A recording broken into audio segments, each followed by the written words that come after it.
So I just watched Just Mercy, the true story about a black lawyer from Harvard that goes down south and represents some of the people on death row. And they spend most of the time in that film, getting reminded that they're in the village or the town that was famous for To Kill a Mockingbird, as to say, well, we're for that, we're that sheriff, we're those white cops or whatnot, or those white people, we're the ones that turned the tide down south. We're not racists, we're not.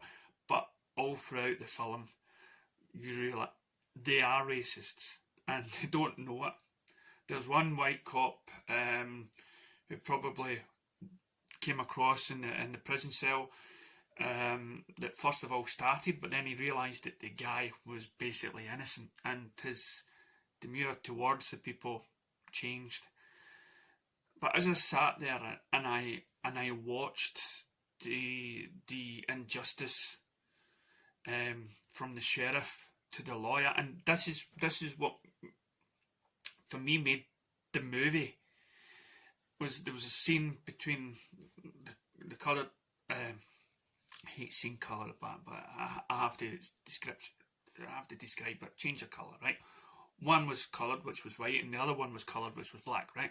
But so the two of them were like talking. And he says, "Well, you got into this job to be, to stand up for justice, right? To basically be a person that represents the town, not just one side of the town, which has basically, white people in rich houses, but you should also represent the poor people, which are called black.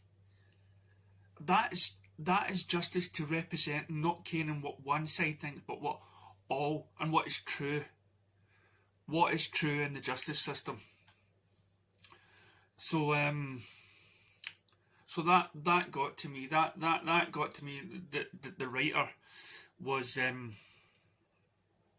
he touched on something so true. I don't know if the guy said it at the time, but in the court scene, the lawyer who was, going to try and keep this guy on death row, he's looking at the evidence.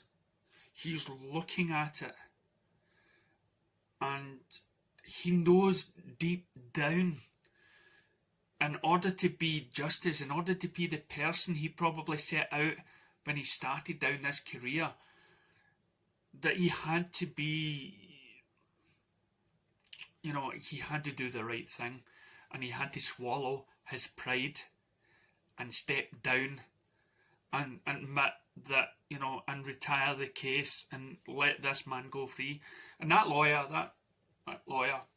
and his firm that he started down south had freed more than 100 odd people that was on death row. It goes to show you the amount of innocent people that are facing the death sentence, and it raises the question, should we have the death sentence? Because can we actually be sure that the person is guilty? Lie detector test, there is no Wonder Woman lasso that compels you to tell the truth. God, you look at films like Fire in the Sky, when you had people swearing blindly to what the truth was when they reportedly seen an alien,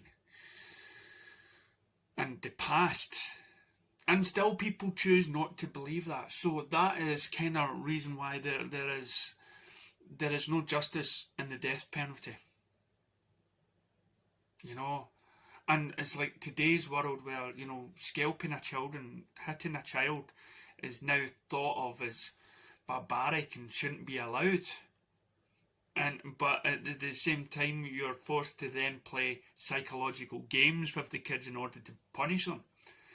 So truth and justice and whatnot. So maybe the jail sentence is the right thing until we find out the real truth, until there's evidence put forward that, without a shadow of a doubt, that if the person is guilty or innocent. without a shadow of doubt, that if a person is found guilty but there's a shadow of doubt, then that case must be looked at and looked at and looked at, and every stone and everything else must be unturned and looked at until there is nothing there that questions the verdict. Now, so no mercy, Just Mercy gets, of course, the thumbs up. Right? Thumbs up. Great film. It's a story worth being told, and most of these stories have to be told. But because this video will also be going on to my Inner Mind channel, I also like to talk again about something close to my heart, and that's Steven Avery. That links to Just Mercy. There is evidence there, and there is of who actually killed that poor woman. There's a lot of doubt, there's a shadow of doubt on the person that was convicted. So Steven Avery and the young boy, and how he was coerced. Now in Just Mercy as well, you had that moment where the witness who had been burnt was forced to sit in a cell and smell somebody that has just been executed with the burning flesh. He was going to be punished unless he said exactly what the cops or sheriff wanted him to do. And I believe at the end of the film, don't quote me on whatnot, I believe that sheriff still has a job later on. Never got reprimanded for it. And so, was Steven, I'll need to do my research again, so correct in the comments below. Was it Steven Avery? Was that down south? Because that shows you don't have to be black to have injustice done to you. You could be poor to get injustice done to you, or somebody that you don't like them because of the way they live, you can get injustice done to them. Now, I've always said I'm for equality, and I'm not up there with the Black Lives Matter. I'm up there with every lives matter. Everything should be, because we should stop calling us, stop separating us. Segregating, is that a word? Separating us by either the colour of our skin or by our sexuality or whatnot, right? We're all part of the one team. So for Steven Avery to be in that jail, and for a great woman lawyer that they have, and again, the justice system fails to listen. The justice system, and what I can't speak much for British government. I'm not saying that's any better, but most of the high-profile cases or wrong imprisonment comes from America that I know of. I'm not saying Britain or any other country doesn't have it. I'm just saying that these are the high-profile that affected my heart. Right? So, what these lawyers and these judges over there has to watch a film like Just Mercy, has to look upon that young black lawyer that went to Harvard, that decided in his life to represent those that couldn't afford good representation. Money should not be the issue for lawyers. Okay, yes, we've all got to make a living, but believe me, when you want to be a doctor, you and this is going in America as well. But for me, and I know there's doctors in America that probably have issues with their healthcare over there. It should never be about money or how much a person needs to make sure that their life carries on with the healthcare that they can afford. If anyone becomes a doctor, you help anybody, no matter what money they have, what colour they have, or anything else. You go into that profession because you want to help people.